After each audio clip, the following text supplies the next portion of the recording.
So many of you, like me, were probably listening to some of the Kavanaugh hearings, if not most of it. I was personally, I think I was able to listen to 60 to 80% of it. I had meetings, and of course I had to do some work, and I had to go to lunch and stuff like that, get in the car. But it was kind of riveting just how ridiculous the Senate hearings were. And I am planning to, I'm not sure yet, but if I am, I will post a link in the description. In the description, I am planning right now to do a live stream later tonight, probably in, let's see, 3 hours, to kind of discuss more in depth some of the big moments of the hearings. I think that it was probably one of the more mind blowing moments that I've seen this year. But we're going to talk right now, okay? This is a shorter video. Some of the dumber reactions to the entire circus going on. So here, this from the Daily Signal, by the way, who are kind of a right-wing media, but they're just taking like raw protester opinions here. So let's hear some people. I'm here because the Republicans are trying to nominate a rapist to the Supreme Court. Because Kavanaugh is a sexual offender and we don't think he should be a Supreme Court justice. If he's a sexual offender, you would already know it way before these allegations came out. Keep that in mind. If he's a sexual offender, listen to what the terminology she uses. This would have been known long ago, probably would have never been nominated to the court or to any court. Think about that for a second. Or a federal court judge, or even like roaming within society. I don't believe that somebody where there's credible evidence of multiple sexual assaults and complete denigration of women should be sitting on the highest court in the land. There's no one to directly corroborate her statement other than the other man, Mark Judge, who was in the room at the time, who will not step forward or has denied it. But he said that he does not recall that party or anything like that happening. Yeah, they should investigate him. He needs to resign. He needs to withdraw. And so based on, and I'll get to this lady thing in a second, but they're saying based on a witness that disputed the allegations against Kavanaugh, they're saying that the witness needs to be investigated, even though the witness, the accuser doesn't have any witnesses to her side, okay?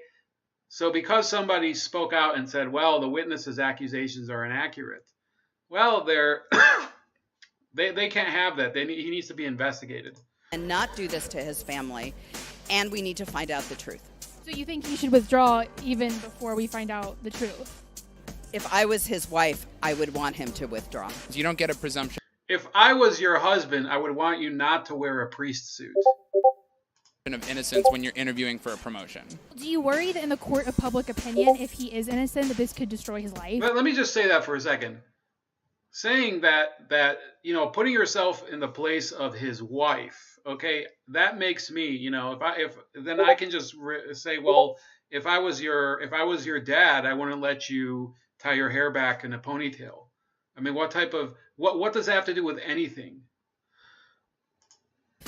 Well, I think you're focusing way too much on the life of somebody who's managed to be a district justice for many years, and is potentially going to be on the Supreme Court. His life is just fine. He's got, a wife, a child. He's very successful.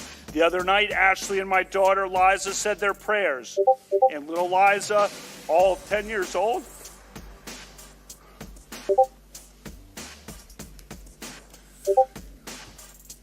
said, Yeah, I think it was kind of like cringeworthy. I wasn't watching the stream, but I kept hearing him kind of sob a little, so that was a little cringeworthy. But I mean, in his position, maybe I would be doing the same thing. I'm not exactly the person with the greatest empathy, but it was kind of distracting the way that he was reacting to his own testimony. to Ashley, we should pray for the woman. It's a lot of wisdom from a 10-year-old. Just enough of this. Enough of the old white men. Men are they're bad. white America, they're not sending their best. Who they're sending, they got a lot of problems. They're bringing those problems with us. They're bringing crime, they're bringing drugs, they're rapists, and some of them, I assume, are good people. I will not be intimidated into what. So they're saying that white America sent this justice to the Supreme Court. Okay, even though many of these protesters, I mean, there were some of them that were interviewed that were, of course, one of them appeared to be Indian. That guy looked like, that guy was a black guy. But many of these protesters were white Americans. And so are they responsible for Judge Kavanaugh as well? Withdrawing from this process. You've tried hard. You've given it your all. No one can question your effort. But your coordinated and well-funded effort to destroy my good name and destroy my family will not drive me out. Okay, so here's some other reactions that I think are really ridiculous. You had Tim Black saying, Kavanaugh is your typical pompous, arrogant, privileged DC elitist. Trump supporters can't see through this guy? Come on. Kavanaugh wouldn't have a beer with your poor asses if you paid him. He's a cocky elitist prick, and you're a fool if you think he cares about you. He doesn't. That's not the point, you retard. That's not the fucking point, Tim. Okay, I've never really been so willing to call Tim a dumbass, because usually he's a lot more logical, and I've retweeted him several times. It doesn't matter if a person is a complete piece of shit, because as I've said several times, I've defended the presumption of innocence for Keith Ellison, who I think is one of the worst liars that we have in the government. Because, unless I see any evidence, I don't have to believe allegations against him. There is a little evidence against Keith Ellison. It isn't compelling enough for me. There's more evidence in his case of spousal abuse than there is of attempted rape on the part of this guy, Brett Kavanaugh. This person says, so now that you have labeled him, Tim, I guess it's okay for him to be slandered and have you besmirch his reputation. Isn't that right, Tim? And he says, I'm telling you what I see. I give you my opinion. No one says you must agree. Kavanaugh is an entitled prick. Kavanaugh is used to being catered to. Fuck Kavanaugh. So again, this is a person who complained. Tim Black complained rightfully, for the past 2 years about the DNC tainting the nomination process with Bernie Sanders, rightfully, with all the crap with Debbie Wasserman Schultz, and he did the whole no sellouts thing and blah, blah, blah. And now he's essentially saying that the same party that has, fabricated bullshit against Bernie Sanders supporters, stuff that we've talked about on this channel against Bernie Sanders supporters, who I don't support him at all, never have, and I never will. This person has basically, the spine of a fucking centipede. That's about it. He cannot, it's all about him getting his guy rejected. Getting this guy rejected, that's about it. There was another person that reacted a little later. It said, this is true for 99% of the people in D.C. This doesn't mean his life should be ruined because Dems do not want him as a justice. And he says, how is his life ruined? How is his life not ruined? Somebody accused of sexual predation's life can never be the same. Because things that have been said, things that have been published, things that are on the public record, if it goes to trial, for example, they cannot be undone. You can expunge legal records, so to speak, but people remember. You can't expunge people's memories. So yeah, let's move on. Only a couple more. Guys, this is Brett Kavanaugh sober. Think about it. The tears, the attacks, the anger. It's like Alex Jones from InfoWars testifying. So talk about George Takei. George Takei. Grope.